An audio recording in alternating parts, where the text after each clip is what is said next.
এই ভিডিওটা করতে এলাম প্রবাসী ঘরকন্যার আজকের ভিডিওটা দেখে। বুঝতে পারছেন?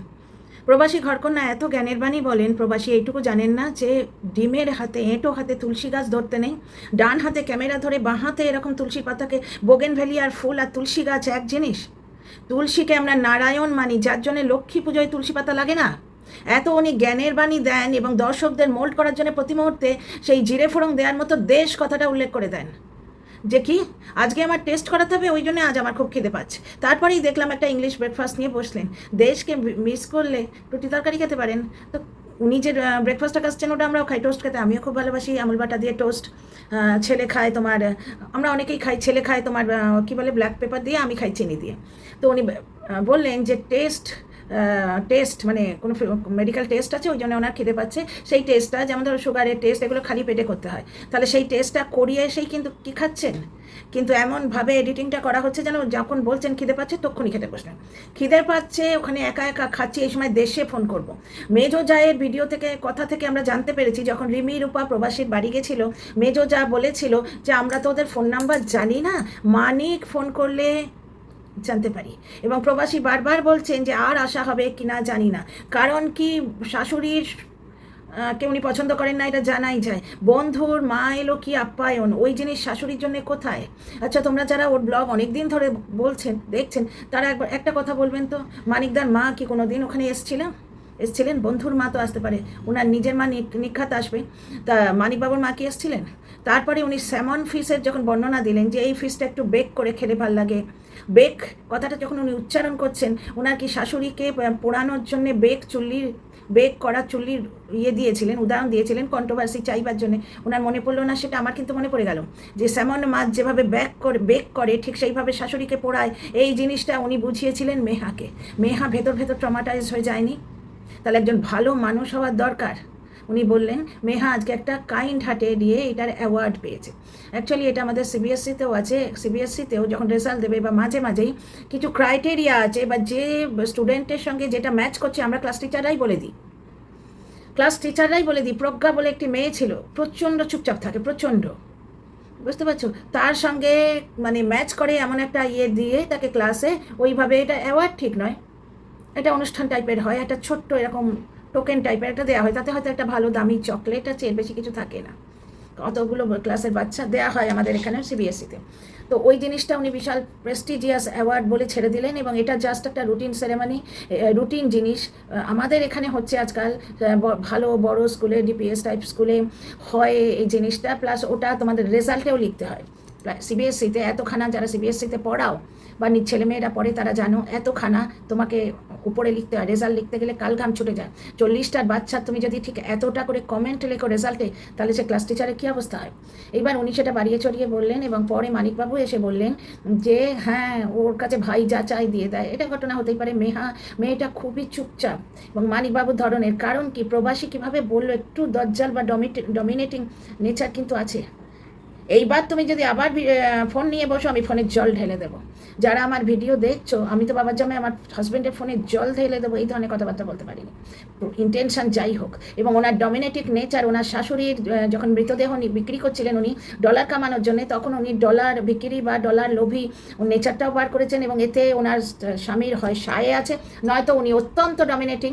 মানিকবাবুকে বাধ্য করেছেন মায়ের মরা বেচতে, এবং ঘাটে মানিকবাবু ওই থেকে আসছে, নামছে সিঁড়ি দিয়ে, সেটা উনি থাম্বনেলে দিয়েছে। সুতরাং ভালো মানুষ তো মনে হয় না। আজকে খাচ্ছি, এই সময় দেশে কথা বলবো মানে উনি ওনার বাপের বাড়ির লোকেদের সঙ্গে কথা বলবে, মায়ের সঙ্গে কথা বলবে, ভাইয়ের বউয়ের সঙ্গে কথা বলবে। শ্বশুরবাড়ির কারোর সঙ্গে কথা বলেন না, সেটা মেজর যা বলে দিয়েছেন।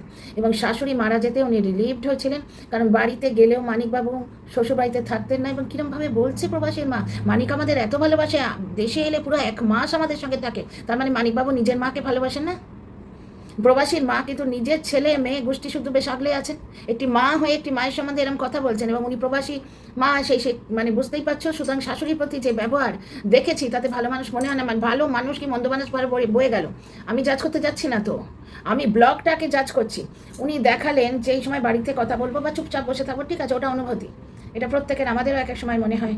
বিকেলে দাঁড়িয়েছি বেলঘটিতে, আমার বিকেলটা খুব ভালো লাগে, আমি সময়ও পাই, দুপুরে একটু ন্যাপ নিয়ে ঝরঝরে ফিল করি। বিকেলে দাঁড়িয়ে আছি, কখনো ওই সময় পিসিকে ফোন করতে, আমার এক পিসি আছেন, তার সঙ্গে আমি খুব কথা বলি, পিসিকে ফোন করতে ইচ্ছে করে, কখনো চুপচাপ কটা লোক যাচ্ছে কি লোক মানে লোকজন আর কি, মহিলা পুরুষ বাচ্চা গাড়ি সব রাস্তা দেখি, কখনো চুপচাপ চেয়ে থাকতে ভালো লাগে। তারপরেই খেতে খেতে ডিমের হাফ বয়েল ডিম পোচ খাচ্ছেন, সেই হাতে এসে তুলসী পাতাকে ধরলেন। মানে ধর্মীয় বিধি টিধির প্রতি ওনার একেবারে কোনো শ্রদ্ধা নেই।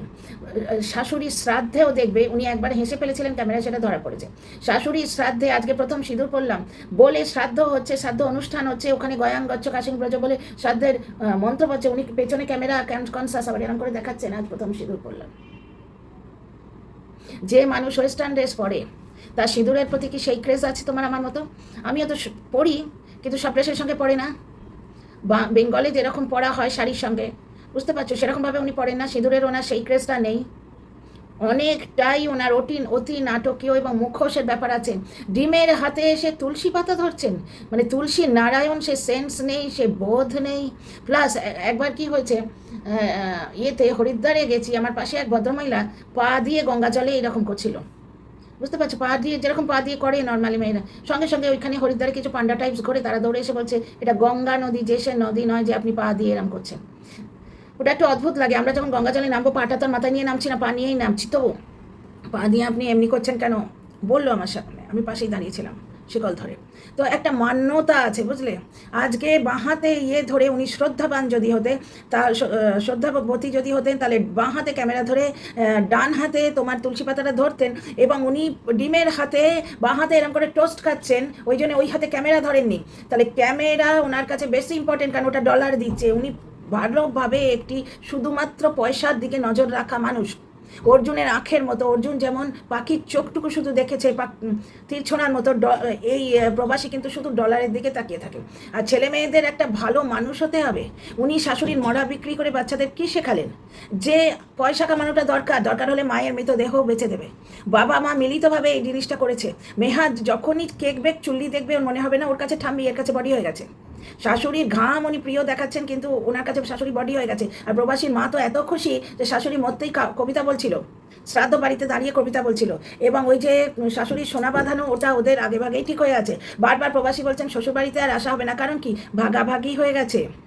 শাশুড়ির গয়না গাটি এবং যেগুলো মানে বেশি দামি জিনিস সেগুলো প্রবাসী পেয়েছেন, বুঝতে পারছো। এটা মা আর আমাকে দিয়ে গেছে ব্যাপারটা তা নয়, কারণ বড় ভাসুরের একটা বাড়ি আছে, মেজ ভাসুর ওই বাড়িটা পেয়েছে, যে বাড়িতে মানিকবাবু থাকেন না। বা প্রবাসী অত্যন্ত ডমিনেটিং নেচারের, যেটা ওখানেও দেখেছি। তুমি কিন্তু জলটা পুরো ঢেলে দিও না। একটা বয়স্ক লোককে ওইভাবে বলছে, সবাই অন্যরাও ঢালবে, ওরা জানে না। শুধু ছেলে মেয়েকে কেন, আপনি স্বামীকেও শিক্ষা দেন, সেটা বলতে পারেন। আজকে ডিমের হাতে তুলসী পাতা ধরলেন, এবং তুলসী গাছের প্রতি কোনো সম্মান নেই। তুলসী নারায়ণ, বুঝতে পারছো। আমরা চান করে উঠে মানে জাস্ট এইরকম করে দিই, তুলসী জল ঢালি, যে কোনো গ্লাসে ঘটিতে তুলসী ঢলে না। উনি ডিম খেলেন, সেই হাতে তুলসী পাতা ধরলেন, শুধু না জাস্ট এরম করে দেখাচ্ছেন যেন বোগেনভেলিয়া গাছ আর তুলসী গাছ একই। তারপর আর একটা মিথ্যে ধরা পড়লো, সেটা হচ্ছে ওই যে বাড়িতে এসেই শুনলাম চুরি হয়ে গেল, 9 লাখ ভিউ হয়েছে। তাগড়া টাইটেল দিতে পেরেছে। তো চুরি হয়ে গেছে সেটা কাউকে মানিকবাবু বলেননি, কারণ ওনারা দেশে আছেন, সুতরাং ডিস্টার্ব হয়ে যাবে, ব্যাপারটা তা নয়। আমি তোমাদের আগের ভিডিওয় বুঝিয়ে দিয়েছি। আর মানিকবাবুর আজকের যে কাজটা উনি বললেন, মাঝখানে একবার খেতে বসেছে, মানিকবাবুর কোমরে লাগছে, এরম করছেন, এটা স্বাভাবিক। অনেকক্ষণ এক জায়গায় বসে থাকলে, আমিও টাইপ করি স্পাইরাল টাইরালগুলো, তখন ওই কোমরের ধরে যায় ওটা। তার মানে যারা এই ক্যালিফোর্নিয়া বলে হাঁপিয়ে পড়ো, সেখানে কত চাপে মানুষ থাকে, বুঝতে পারছেন। সারা দিন সেই সকাল থেকে উনি মানে ওয়ার্ক ফ্রম হোম করছেন, সকাল থেকে উনি ক্যামেরা মানে ল্যাপটপের সামনে রয়েছেন। আচ্ছা, এইবার উনি যেটা বললেন, আমি দেশে আছি বলে উনি ডিস্টার্ব করেনি, আমাকেও বলেনি, মানে কাউকে বলেনি, ব্যাপারটা তা তো নয়। ব্যাপারটা হচ্ছে যে তোমার ক্যালিফোর্নিয়ার একটা গ্রামে ওনারা বাড়ি কিনেছেন, ছোট গ্রামে, যেখানে অনেক ইন্ডিয়ানরা কিনেছে। আমার আগের ব্লগেও আছে, আগের ভিডিওতেও আছে, দেখবেন। ক্যালিফোর্নিয়াতেই একটি ম্যাডাম থাকেন, তিনি এসে আমাকে জানিয়ে গেছেন পুরো। সেখানে ওনার কমেন্টটা পড়ে দিয়েছি, সুতরাং ওখানে শহরটার নামটা অব্দি আছে। ওই জায়গাটা হচ্ছে সবথেকে ডেঞ্জারাস সিটি অফ মানে gram of area of California. সুতরাং মানিকবাবু এবং প্রবাসী দুজনে প্ল্যানই করে নিয়েছিল যে এই চুরি চামারিগুলো নিয়ে ওনারা ঘাঁটাবেন না। ওদের নেচারে কিন্তু প্রমাণ পায়, এটা প্রমাণ হয়। কারণ কি, তারপর দর্শকরা লিখতে শুরু করলো যে পুলিশের আপডেটটা তো দিলেন না, পুলিশ আসার আপডেটটা তো দিলেন না। তখন প্রবাসীর কমেন্টগুলো দেখে তাড়াতাড়ি পুলিশ এসে কি করলো, একটা দুটো কথা বলে পুরনো ব্লগ ছেড়ে দিলেন। পুরনো যে রিইউজ অফ কন্টেন্ট, উনি নিশ্চয়ই ব্লগ থেকে প্রচুর পয়সা পান, সুতরাং ইউটিউবের যে রুলগুলোর প্রতি উনি আপডেট থাকেন। রিইউজ অফ কন্টেন্ট রুলটা এখন পাস হয়েছে, সুতরাং উনি একটা পুরনো ব্লগ ছেড়ে দিলেন। আচ্ছা, এখানে এটা গেঁজা দিলেন যে বাড়ির যে ভাড়াটিয়া সে বলছে আমার বয়ফ্রেন্ড নিয়ে গেছে, বয়ফ্রেন্ডের সঙ্গে তুমি যা খুশি করো। পুলিশ বয়ফ্রেন্ডকে কেন ধরবে? বয়ফ্রেন্ডকে যদি ধরে ওই ভাড়াটিয়াকে তো ছাড়বে না। কারণ ধরো, আমি কথাই বলছি, তোমরা আমাকে বাড়িটা ভাড়া দিলে, আমি বললাম যে আমার দূর সম্পর্কের আত্মীয় নিয়ে চলে গেছে, তোমরা কি আত্মীয়র পেছনে ছুটবে না? আমাকে ধরে চলে দেবে? দায়িত্বটা আমি, সইটা তো আমি করেছি, ওয়েল ফার্নিশড ঘর উনি সই করেছে। সুতরাং ওই ভদ্রমহিলা যিনি আমায় লিখে গেছেন, সেটা হচ্ছে ওটা ডেঞ্জারাস জায়গা, ওখানে পুলিশ কেস নিয়ে উনি বেশি ঝামেলা করতে চাননি। কারণ ওই ভদ্রমহিলা বলে গেছেন যে জায়গাটা এতই সাংঘাতিক, ক্রিমিনালদের জায়গা, ওখানে ডেঞ্জারাস সিটি, যে পুলিশ কেস নিয়ে যদি বেশি মানে ওই চুরি চামারি নিয়ে বেশি ঝামেলা হলে বাড়িতে এসে মেরে দিয়ে চলে যায়। বুঝতে পারছো ব্যাপারটা? ওইখানে একটা মিথ্যাচারিতা করলেন এবং আজকে এখানে বলছেন, আমি 2-3 দিন আগের ভিডিওটা দেখলাম, কন্টিনিউ দেখা হয় না, প্রবাসী ভিডিও কন্টিনিউ দেখিনি কদিন, তো সেইখানে আজকের ভিডিওটা দেখলাম এখন প্রবাসীকে নিয়ে কন্টেন্ট করবো বলে, কারণ আমার কাছে প্রচুর কন্টেন্ট আছে না। তো একটা জিনিস দেখো, কিছু কিছু অতি নাটকীয়তা, মিথ্যেচারিতা করলেন এবং মাঝে মাঝেই দেশ বলেই জিরে ফোড়নটা ছাড়েন, কারণ ওটা দর্শকদের মোল্ড করার একটা দেশের প্রতি বা স্বামী শাশুড়ির প্রতি, ধর্মের প্রতি ওনার যদি সেই পরিমাণ ইচ্ছে বা জ্ঞান গম্ভীর থাকতো, তাহলে ডিমের হাতে কেউ তুলসী পাতা ধরে? ওনার তুলসী পাতা ধরার পদ্ধতিটা, ভঙ্গিটা প্রমাণ করে দিল যে উনি ধর্মকে থোড়াই কেয়ার করেন। তুলসীর মঞ্জরিগুলো ছেড়ে দিতে হলেও হাত ধুয়ে যত্ন করে, আমরা বাঁ হাত অবধি দিই না, তাও যদি ধরবার জন্যে দিতেই হয়, তাহলে বাঁ হাতে ক্যামেরা ধরে টুকটুক করে একটা অত্যন্ত সাদর ইয়েতে তুলসী গাছটাকে ট্রিট করতে হয়, কারণ উনি ভগবানের প্রতীক। তুলসী সম্বন্ধে যে মাইথোলজিক্যাল ব্যাপারগুলো আছে তোমরা নিশ্চয়ই পড়ে নিয়েছো, যে মানে ভগবান নারায়ণের একটা রূপ হচ্ছে শালগ্রাম শিলা, এবং তুলসীও হচ্ছে, নারায়ণ একবার সাপ পেয়েছিলেন, সেই সাপে নারায়ণ তুলসী হয়ে গেছেন। এবং তুলসী পাতাকে তুলসী নারায়ণ মানা হয়, যেন লক্ষ্মী পুজোয় তুলসী পাতা নেয় না, মা লক্ষ্মীর পায়ে তুলসী পাতা দিতে নেই, কিন্তু সেই তুলসী পাতাকে উনি একটা জাস্ট এমনি গাছের মতো ট্রিট করলেন। এক তো বাঁ হাতে এরম এরম করে ধরছে, তারপর ডিম খেয়েছেন, এরম করে টোস্ট খেলেন, এরম করে দেখালো ডিম টোস্ট খেলো, সেইটা সেই হাতে টাচ করছে।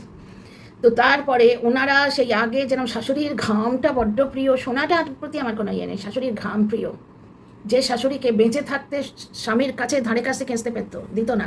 মা মেয়ের এটা মিলিভগতই বলতে পারি, কারণ শাশুড়ি মরে যেতে, মানে এই প্রবাসী শাশুড়ি মরে যেতে প্রবাসীর মা এত খুশি হয়েছিলেন যে কবিতা বলছিলেন। এইবার একটি জিনিস দেখো, আবার কমেন্ট বক্সে এত ভালো ব্লগার, এরও হেটার্স আছে, এই নিয়ে আলোচনা শুরু হলো। মানে সত্যি, তার মানে ব্লগ দেখে কেউ অতটা খুশি হয় না। আমি একটা জিনিস দেখছি, ওরা ব্লগ নয় তো, কে কি বলছে, বং ইন সুইডেনের ওখানে কটা হেড কমেন্ট, প্রবাসীর এখানে কটা হেড কমেন্ট, অনেকেই বলছে যে শাশুড়ির শ্রাদ্ধ বেচার ব্লগে দেখতে যাও হেটার্স আছে কিনা। আজকে সম্পূর্ণ ডিমের হাতে তুলসী পাতায় তুলসী গাছে হাত দিলেন অত্যন্ত অশ্রদ্ধার সঙ্গে। সুতরাং ভালো মানুষ হওয়া দরকার, এটা তো প্রবাসী নিজেকেই বোধহয় বললো, যে লেখাপড়া তো আছেই, তার মধ্যে ভালো মানুষ হতে হবে। ক্যালিফোর্নিয়ায় যেখানে উনি থাকেন, সেখানে থাকার মূল্য মানিকবাবু দিচ্ছেন। দেখো, বিদেশের লাইফটা অত্যন্ত বোরিং হয়, কিন্তু যেহেতু সিস্টেমগুলো আমাদের থেকে আলাদা, ঠিক আছে, এবং আমাদের এখানে একটা অদ্ভুত ধারণা আছে, যেমন টিনা ব্লগে একটা কমেন্ট এসেছিল, হেটার্স লিখেছে, টিনা ওয়েস্টার্ন ড্রেস পরবে না, তুমি অত স্মার্ট নয়। মানে কিছু ইন্ডিয়ানের ধারণা যে ইন্ডিয়ান ড্রেস এমনি যে কোনোভাবে পরা যায়, বিদেশি ড্রেস পরলে স্মার্ট হতে হবে, কীরকম একটা চাটান এবং নিজের দেশকে অশ্রদ্ধ করা মেন্টালিটি, বুঝতে পারছো? তো তারপরে গেল ওইটা, তারপরে অদ্ভুতভাবে দেখলাম যে মেহা ওই যে কাইন্ডনেসের ওই অ্যাওয়ার্ডটা পেয়েছে, ওটা নিয়ে কথাবার্তা হলো। তারপরে কিছুদিন আগের ব্লগে দেখছি উনি মানিকবাবুর প্রশংসা করছে যে আমি যেহেতু দেশে কদিন আছি, যার জন্য চুরির কথা বলে আমাকে ডিস্টার্ব করেননি। তার মানে মানিকবাবু মানুষটি কত ভালো, কিন্তু প্রবাসী মানুষটি মোটেও ভালো নয়, যে স্বামীকে শাশুড়ি নিজের মায়ের শ্রাদ্ধ অনুষ্ঠানটা করতে দেয়নি, পেছনে ক্যামেরা নিয়ে ঘুরেছে, তাকে ওই থেকে নামছে সিঁড়ি থেকে পোজ দিতে বলছে, তার বাপের বাড়ি থাকাটাকে মানিকবাবু সম্মান করেছে, কিন্তু মানিকবাবুর মায়ের শ্রাদ্ধকে প্রবাসী সম্মান দেয়নি। ঠিক আছে, প্রবাসী তার মানে মোটেই ভালো মানুষ নয়। এবং ছেলে মেয়েদের শিখিয়েছেন বাপ বাড়া না ভাইয়া সবসে বড়া রুপাইয়ার জন্য মায়ের মরা অবধি বেঁচে দেবেন। আর শাশুড়ি হলে তো তার ঠোড়াই খেয়া তার মরা বেঁচে দিয়ে লোককে দেখাবে আমি শাশুড়িকে কত ভালোবাসি। প্রবাসী দেশে ফোন করবে এটা হচ্ছে কেকের ওপর চেরি রাখলেন, দেশে মানে উনি ওনার মাকে ফোন করেন, সেটা তো বললোই, আর প্লাস ওই ভাইয়ের বউটাকে ফোন করে। বুঝতে পারছো, শ্বশুর বাড়ির সঙ্গে সম্পর্ক নেই, সেটা মেজো যা বলে দিয়েছে, বড় যা পুরো শ্রাদ্ধ অনুষ্ঠানে আসেনি, প্রবাসী ক্যামেরায় ধরা পড়েনি। বুঝতে পারছো, আমাকে আমার দর্শকরা চিনিয়ে দিল যে লাস্টে যিনি আসছি বর্দি বলে চলে গেল, একবার আসছি বর্দি বলে চলে গেল। মানে আর মেজো যা বললো যে যখন মানিক ফোন করে তখন আমরা কথা বলি, তার মানে প্রবাসী শ্বশুরবাড়িতে ফোন করে না, অথচ ওই দেশে বলে একটা তর্কা মারেন যাতে দর্শকরা খুব খুশি হয়। দেখো একজন আমার কমেন্টে লিখে রাখেন যে শাশুড়িকে আর কে ভালোবাসে, অমুক করে তমুক করে। তাহলে ভালোবাসার ঢংটা কেন? ভালোবাসার ঢংটা কেন? ভালো মানুষ হলে নিজের স্বামীর মাকে সম্মান দিতে জানেন না। বন্ধুর আতিথেয়তা দেখে দর্শকরা পাগল হয়ে যাচ্ছে। কোনোদিন বন্ধুর মায়ের জায়গায় নিজের স্বামীর মাকে ডেকে আতিথেয়তা করেছেন কি কোনোদিন? কারণ বাড়িটা তো আপনারও, কিন্তু বাড়ির জন্য খেটে প্রাণ দিচ্ছেন মানিকবাবুও তো, দেখছি তো ওনার কোমরটা এরম করছেন, কারণ ওই কন্টিনিউ বসে আছেন ওইখানে, মূল্য চোকাচ্ছেন, কন্টিনিউ বসে বসে উনি কিন্তু ওয়ার্ক ফ্রম হোম করছেন। তো যাই হোক, এটা একটা জিনিস দেখলে। আচ্ছা, তারপরে আমরা যেহেতু ভারতের লোক, আমরা একটু মাছের ঝোল ভালোবাসি, ওটা বললেন। মাছের কাঁটার জন্য আমিও মাছ খাই না, পেটির মাছ খেয়েছি, আমি সস দিয়েছি তোমাদের, দেখো তবু আমার এইখানটা কেমন একটা ফিল হচ্ছে। এই সাইজের কাঁটা, আগেই আমি ওটাকে ডিবোন করে রেখেছিলাম, কাঁটাগুলো বার করে রেখেছিলাম, এটা শুধুমাত্র ফিলিংস। 3 দিন আগে আমার ফুটেছিল সেই কাঁটাটা ফিলিং। বাচ্চারা ভয় পেতেই পারে, তো উনি নিজেদের জন্য ঝাল করলেন, এটা বোঝাই যায়। এবং সেইখানে বলছেন স্যামন ফিশটা এরা বেক করে খায়, মানে ওইগুলোই তো দর্শকরা দেখতে চায়। কারণ মাছের ঝোল আর টমেটো দিয়ে মাছের ঝোল সবাই করে, দর্শকরা ওই বেক কথাটা শুনে কিছু দর্শক আছে মানে ধন্য হয়ে যায়। আর দ্বিতীয় কথা, যখন বেক করল স্যামন মাছের বেকিং যখন বললেন, আপনার মনে হলো না যে আপনি বলেছিলেন ওই বেকিং চুল্লিতে আপনাকে শাশুড়িকে পুড়িয়েছে, শাশুড়িকে যে চুল্লিতে পোড়াচ্ছে সেটা বেকিং চুল্লির মতো? আপনার মনে হলো না যে ওই মরা পোড়ানোর চুল্লির কথা বলছেন আপনি? নিজের মেয়েটিকে ট্রমাটাইজ করে দিয়েছেন। এবং প্রবাসীর ডমিনেটিং নেচার, আমরা ওনার শাশুড়ি মরা বিক্রি ব্লগে পুরোটা দেখেছি, এবং এই মায়ের ডমিনেটিং নেচারের জন্যই মেহা হয়তো চুপ মেরে যাচ্ছে, চুপ হয়ে যাচ্ছে। মানিকবাবু খুবই চুপচাপ ধরনের মানুষ। তো যাই হোক, ক্যালিফোর্নিয়ার একটা গ্রামে ওনারা ওখানে একটা ঘর কিনেছেন, এবং সেই ব্যাপারটা ওনারা নিজেদের মধ্যে ডিসকাস করে নিয়েছেন। এবং ওই চুরির ব্যাপারটা 2-3 দিন ফেলে রেখেছিলেন, কারণ স্ত্রী এসে, যে মরা বিক্রি করে ডলার কাটে কামায়, সে এত বড় কন্টেন্ট ছাড়বে? স্ত্রী এসে ওই চুরিচামারি দেখিয়ে ব্লক করবে, 3 দিন ধরে ব্লক করবে, এবং হয়েছে, বাড়িতে চুরি হয়ে গেছে, প্রমাণ শুদ্ধ ভিডিও করলে 9 লাখ ভিউ হলো। তারপরে কিন্তু কোনো পুলিশের কোনো আপডেট ছিল না। আজকে দিব্যি ডিম খেয়ে তুলসী গাছ ধরে নিলেন ডিমের হাতে। তো যাই হোক, আর বন্ধুর মাকে আতিথেয়তার ভিডিওটা আমি দেখিনি, আমি দেখতে পারছি না। যেদিন প্রবাসীর মা ওই রকম শ্রাদ্ধ বাড়িতে প্রবাসীর শাশুড়ির কষ্টের মানে রক্ত জল করা পয়সায় বানানো বাড়িতে দাঁড়িয়ে কাব্য করছিল, যেন ওনার মনে হচ্ছে যাক মেয়ের জীবন থেকে শাশুড়ি কাঁটা গেল। আর বলছে মানিক আমাদের এত ভালোবাসে, দেশে এলে আমাদের সঙ্গেই 1 মাস থাকতো। ওনার বলতে মুখে বাঁধে না, কর্মফলের কথা মনে হয় না যে আপনারও একটা ছেলে আছে, যে বিধবা বয়স্ক মাটি চৌকাটে চোখ দিয়ে বসে আছে, তার প্রবাসী ছেলে 3 বছর 4 বছর পর এলো, তাকে আপনি শ্বশুরবাড়ি নিয়ে গিয়ে চলে গেলেন। অর্ধেক রাখতে পারতেন, যে 15 দিন মায়ের কাছে, 15 দিন আপনার কাছে। আপনার তো ছেলে আছে, জামাই তো 1 দিন হলো চুকে গেল, এত ডমিনেন্স কিসের? ইনি হচ্ছেন প্রবাসী মা, এবং প্রবাসী সেই কালচারে মানুষ, ওনার নেচারে ডমিনেশন আছে। মানিকবাবু জাস্ট পাত্তা পান না, মেয়েটাও চুপচাপ হয়ে যাচ্ছে। মা যেটুকু বলতে পারে ক্যামেরার সামনে, ঠিক সেটুকু করে। See you in the next video. কথাবার্তা কেমন লাগলো নিশ্চয়ই বলো।